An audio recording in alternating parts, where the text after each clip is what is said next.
Hi friends, welcome back to another episode of Generation Tech. My name is Alan.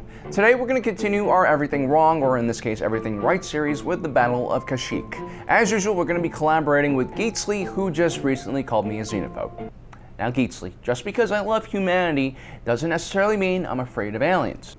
I just want to strip mine their planets for resources so that every human living room can have a 60-inch flat-screen TV, so that every garage can have a sports car, motorcycle, snowmobile, and jet ski for year-round activities, so that every human could take a private helicopter from their main mansion to their secondary mansion where they keep their annoying kids, which are being taken care of by alien au pairs.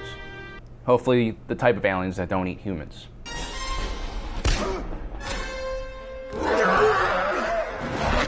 Now, some people might think this idea is stupid. Some people might call my dreams hateful or silly or far-fetched. But I think it's a beautiful dream. I think it's a dream worth dying for. Not us, the aliens would die for this dream. Hashtag Humanity First, now available in baby sizes. But just because I started this Humanity First initiative doesn't necessarily mean that I hate all aliens. There are definitely certain aliens that I do like Twi'leks. They make great au pairs. Or the Chiss, and of course the Wookies.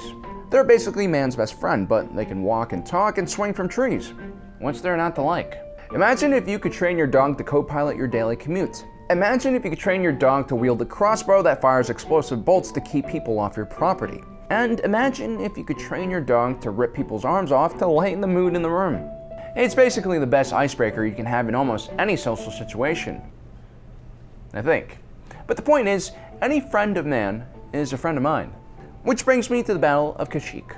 With their troops spread thin across the galaxy, the Republic chose to mount a defense on the Wookiee homeworld for all the right reasons. Kashyyyk is a mid-rim planet that is strategically located on several hyperspace lanes. Giving up control of Kashyyyk to the Separatists would have cut off Republic access to neutral worlds in the Hutt Empire and Kessel, which would have caused a huge spice shortage. I mean, how else do you think the New Republic kept a world with 1 trillion people on it from rising up and killing each other? Spice, helping people see the sky in the lower levels of Coruscant since the dawn of the Republic. Kashyyyk also had many strategic resources like roster trees. Their wood was so strong that it was often used to construct gunships and other spacecraft. There's nothing that says class more than wood paneling on your starfighter. Upon landing on the planet, the Separatist military targeted the Wookiees' oil refineries located near their capital. By taking out the Wookiees' fuel supply, they hoped to destroy the Wookiees' ability to fight back. Luckily, the Separatists had no idea that the Wookiee war machine was actually fueled by space bananas. I'm just joking, Wookiees actually ate Ewoks and porches. I know this because I used to run a mail-order exotic meat company out of the Outer Rim.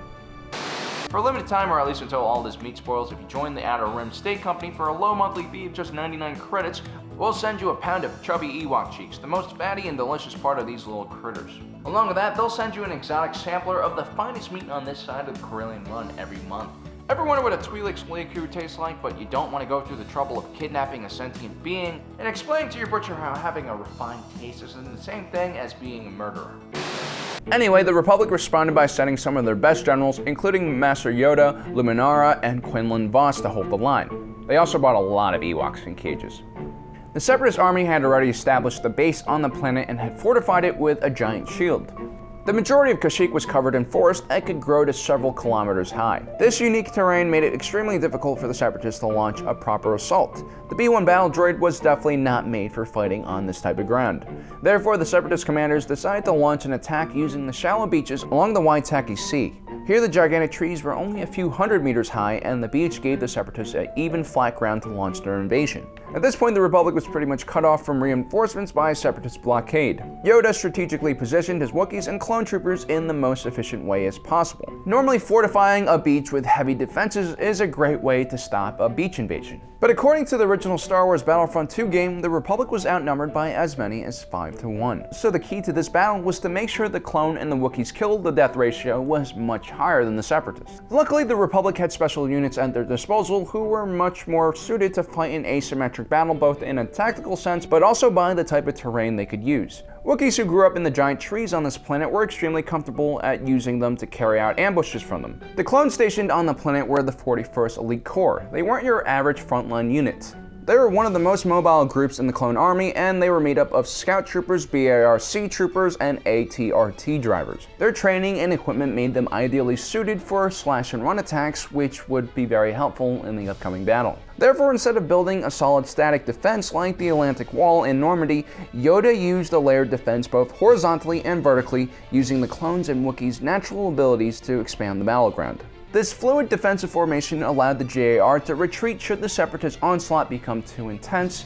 When that happened, Yoda used fast-moving vehicles and troopers on the flanks to carry out a quick counterattack to stop the Separatists from advancing on the sea wall. Ultimately, the Republic's defensive strategy would work well. Not only was the oil refinery protected, the clones and the Wookiees were able to drive all the Separatist forces off the planet. But with the destruction of their mutual foe, the clones began turning on their Wookiee brethren.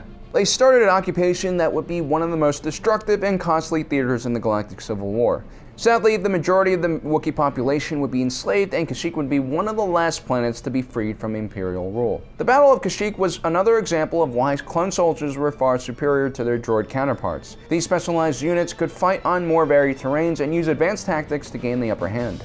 This battle shows how much Jedi generals like Yoda had improved their tactical and strategic knowledge. Unlike the Battle of Geonosis, the precious clones were put in firing positions that maximized their effectiveness while also keeping them out of harm's way. Well guys, if you want to check out the everything wrong version of this video, head over to Geetsly's awesome channel and remind him Alan's not a xenophobe. He just loves humanity. So much. I'm a patriot. No, seriously guys, everyone let's write that in the comment section on his video. I think it'll be hilarious. And a special thanks to all you Patreon supporters out there. Guys, when the aliens come for you and your family, and trust me, they will, it's not about a strong defense, it's about a smart defense, and placing Wookiees in the trees around your house. Well, thanks for joining us today. If you're watching this, you are Generation Tech.